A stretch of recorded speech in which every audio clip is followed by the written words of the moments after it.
Halo pemirsa GPR TV dari Sabang sampai Merauke, dari Miangas hingga Pulau Rote. Bertemu kembali dengan saya Bilqis Sabila dalam program Kominfo Newsroom.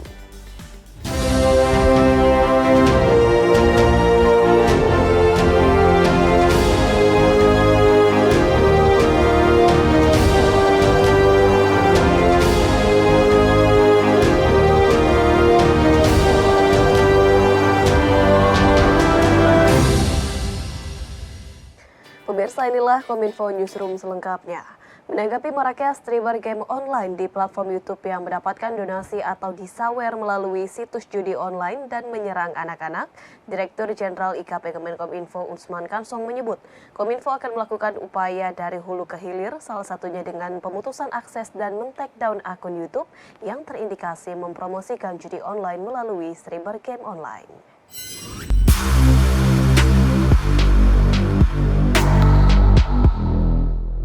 Belakangan ini warganet kembali ramai membahas perjudian online. Kali ini sejumlah streamer game Mobile Legends kedapatan mempromosikan judi online selama siaran langsung di YouTube. Modus yang digunakan adalah dengan memberikan donasi serta menaruh caption singkat yang menjelaskan tentang produknya untuk dibacakan oleh streamer.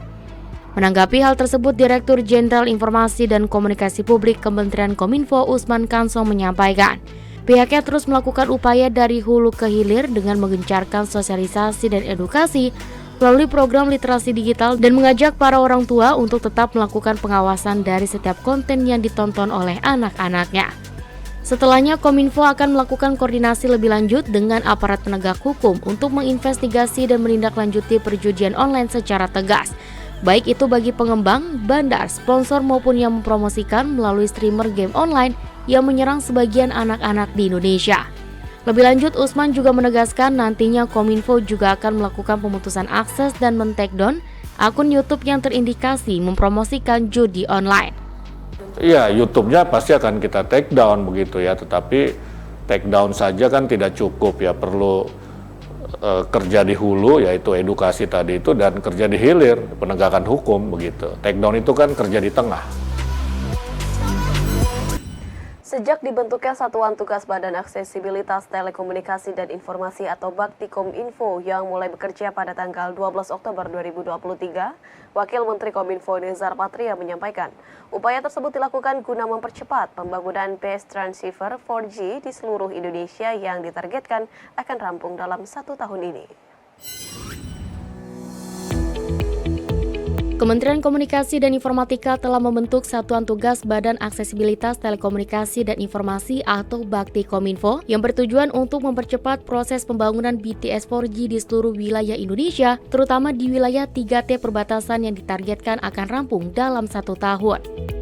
Wakil Menteri Kominfo Nezar Patria menyampaikan Satgas Baktikominfo akan memfokuskan upayanya pada koordinasi antar lembaga terkait untuk memastikan bahwa semua proses pembangunan BTS 4G akan mematuhi prinsip transparansi dan akuntabilitas. Hingga saat ini Satgas Baktikominfo sudah mulai bekerja dan akan mengadakan pertemuan mingguan untuk melakukan peninjauan dari setiap tahap pembangunan dengan sebagian proyeknya sudah hampir selesai, yakni mendekati angka 80% dan masih ada sekitar 1.200 titik yang sedang dalam proses pembangunan. Dari jumlah tersebut, 512 titik diantaranya dinilai memiliki tingkat kesulitan tinggi karena menghadapi sejumlah kendala seperti terkait lokasi dan keamanan.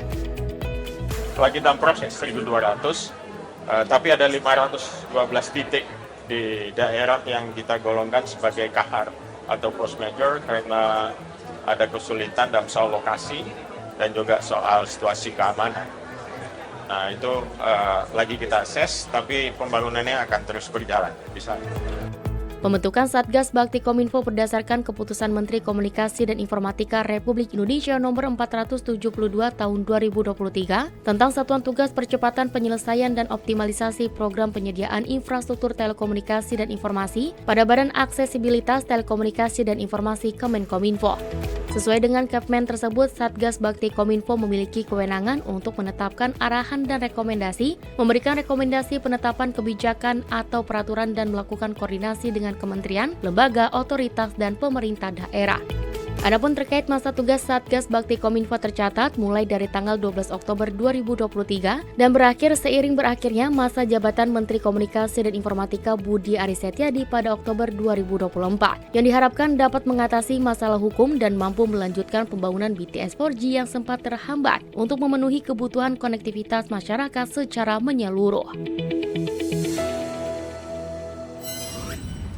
Informasi lainnya, pemirsa, hadiri acara pembukaan Belt and Road Forum ketiga di Beijing. Presiden Joko Widodo sampaikan 3 hal penting terkait dengan keberlangsungan proyek Belt and Road Initiative BRI. 3 hal tersebut yakni sinergi yang memberikan ruang kepemilikan proyek nasionalnya secara mandiri, kemudian prinsip kemitraan yang setara dan saling menguntungkan, dan memperkokoh pondasi ekonomi negara mitra.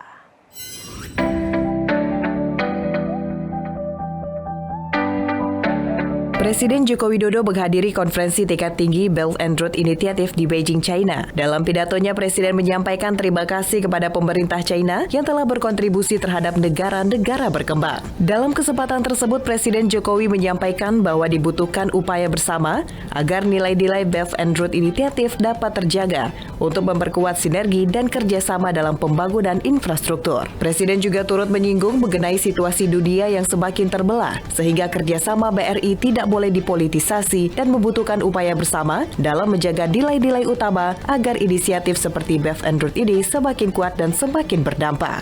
Menutup pidatonya, Presiden Jokowi menyampaikan 3 pesan utama bagi Forum Belt and Road. Pertama, sinergi yang memberikan ruang kepemilikan bagi negara tuan rumah untuk menjalankan proyek nasionalnya secara mandiri. Presiden Jokowi menilai bahwa rasa kepemilikan sangat penting untuk keberlangsungan sebuah proyek. Oleh karenanya dibutuhkan sinergi yang memberikan ruang kepemilikan bagi negara tuan rumah untuk melaksanakan proyeknya secara mandiri, sebagaimana dalam proyek kereta cepat Jakarta-Bandung di Indonesia. Untuk rencana selanjutnya, Indonesia akan mensinergikan pembangunan Ibu Kota Baru Indonesia (IKN), transisi energi, dan hilirisasi industri. Hal kedua yakni proyek BRI harus berlandaskan prinsip kemitraan yang setara dan saling menguntungkan. Ketiga, memastikan keberlangsungan proyek BRI harus dipastikan untuk jangka panjang dan memperkokoh pondasi ekonomi negara mitra. Proyek BRI harus berlandaskan prinsip kemitraan yang setara dan saling menguntungkan, serta dilengkapi dengan perencanaan yang matang, penggunaan sistem pendanaan yang transparan, penyerapan tenaga kerja lokal, dan pemanfaatan produk dalam negeri. Yang ketiga, keberlanjutan proyek BRI harus dipastikan untuk jangka panjang dan memperkokoh fondasi ekonomi negara mitra, bukan justru mempersulit kondisi fiskalnya.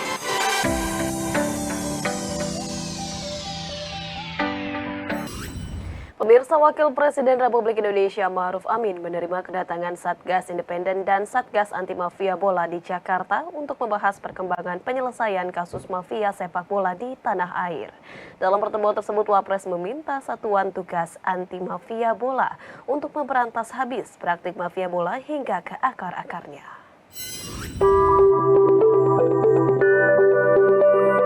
Wakil Presiden Republik Indonesia Ma'ruf Amin selaku penanggung jawab desain besar olahraga nasional menerima laporan kinerja Satuan Tugas Anti Mafia Bola di Jakarta.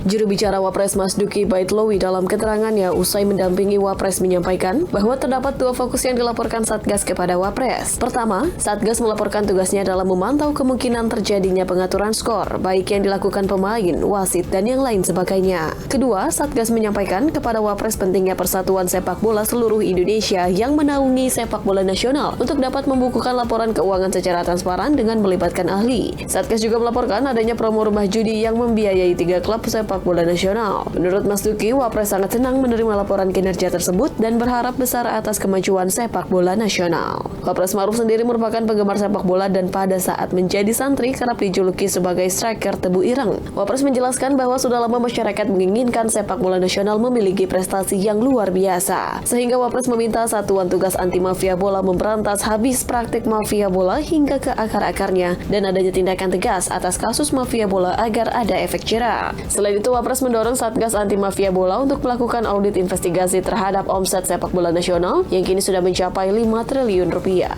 Abah berharap juga sepak bola Indonesia itu maju bahkan dalam konteks terbentuknya ekosistem sepak bola yang bagus. Artinya industri bola berjalan bagus ke depan. Karena dilaporkan tadi, omset sepak bola di Indonesia ini sudah mencapai 5 triliun, gitu ya. Sehingga diperlukan, Abah berharap ada audit, bahkan mungkin kalau perlu itu semacam ada audit investigasi yang harus dilakukan oleh tim ini. Pemirsa, tetaplah bersama kami karena usai jeda kami akan kembali dengan informasi lainnya.